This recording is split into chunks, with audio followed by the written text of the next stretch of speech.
way. Are you? Yeah. Ashley McCormick. Right now. Give it up for her. Oh, Sorry, bro. I love when it starts like this. I'm not very good at doing this. I'm not good at doing this, and I got 4 kids to show it. You got better with it. Thank you. Appreciate that. You on payroll? Oh, you a little something after the show? I like to do things a little more unorthodox, especially when it comes to communication. I just like to get reactions out of people. Some of the folks that know me know that. For example, I could say, hey, I had a good time hanging out with you guys today. Cool. Enjoy the remainder of your day. Excellent. But I don't choose that approach. I like to say, hey, I had fun today. Enjoy the remaining 10 hours you got. It's weird, right? Nobody says that. It's not natural, right? It's a little creepy. Speaking of communication, I live in a house full of bullies. You're wondering how that's possible, right? Because I'm robust. But my wife, 4 kids, all of them, bullies. All of them together, I weigh 200 pounds more than they do, and I'm still scared of them. I play the victim card every chance I get, you know what I'm saying? I'm going to talk to you all night because you don't want laughing. You and I got something special early on, and this gentleman right here, too. We're in this together. But look at this. I'm going to give you an example of why my family's bullies, you know what I'm saying? The other day, I'm sitting there the other night, hanging out on the couch, scratching an itch on my arm, a little bug bite, minding my own business. My wife looks over at me, she's like, what's up, what you doing? I said, well, I'm scratching a bug bite. She's like, what bit you? That should have been my first sign that a snare was getting set, you know what I'm saying? I should have just walked away. Should have done something, faked a heart attack, anything. And I was like, I just want them little black biting flies bit me, you know what I'm saying? It's kind of itching. She's like, oh yeah, let me see it. And I'm like, oh, second sign, I should have walked out. So I stuck my arm over there, she looks at it, and she's looking at it and touching it and all that. And she does this, and gentlemen, you know when your wife does this, there's nothing good coming out of it. She looks at it, and she's just like this.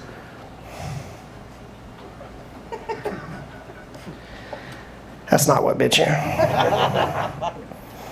Right? She's like, that's a mosquito bite. I said, no, it's not. It's a little black biting fly. She says, oh yeah? She goes, what makes you think that? And I was like, I was there when it happened. I don't know. I'm what you call, eyewitness / victim of assault. You know? And she goes, oh, you're an eyewitness, huh? I said, yeah. She said, did you have your glasses on?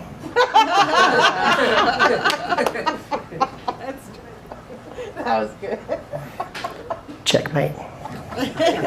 I was just like,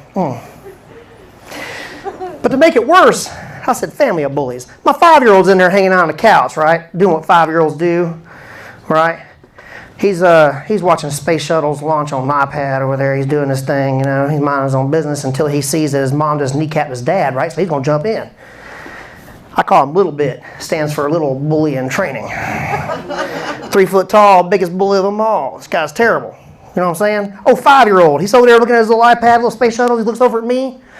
I'm over there still trying to figure out what kind of political sorcery the wife just pulled on me. I'm reeling, you know what I'm saying? He looks over at me and he's like, seriously, just looks right at me, stoic.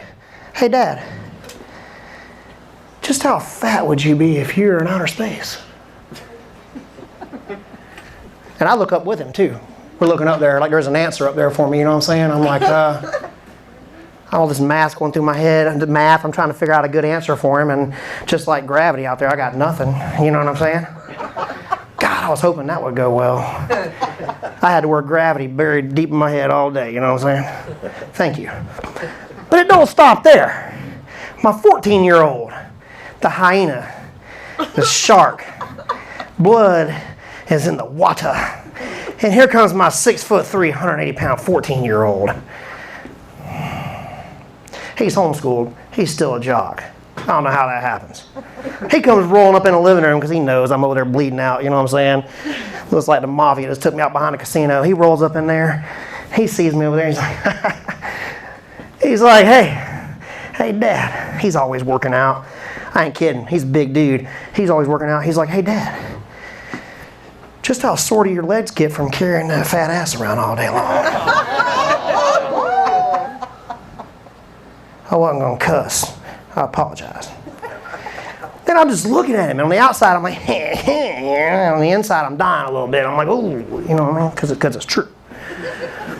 So being a good father, I want to have a good fatherly loving reaction to him. I want to take that opportunity to just work on our relationship as a good dad will, right? So I think about what I'm going to say, and I'm like, I'm like, look, boy. I call him boy. Whether I'm mad or not, doesn't matter. I say, look, boy, do you realize that you're living proof that morning after pills aren't 100% effective? You little shit. Huh? Right about that time, I hear the wife drop something in the kitchen. Or either she picked something up, one or the other. Maybe I was talking a little bit too loud. Hey, I love them boys. I'm talking to you back there, I can't see. I love them boys, but I'll tell you right now, I'll sell them to that Mexican drug cartel faster than LeBron James screwed up the NBA. That's my set. You guys have a good night.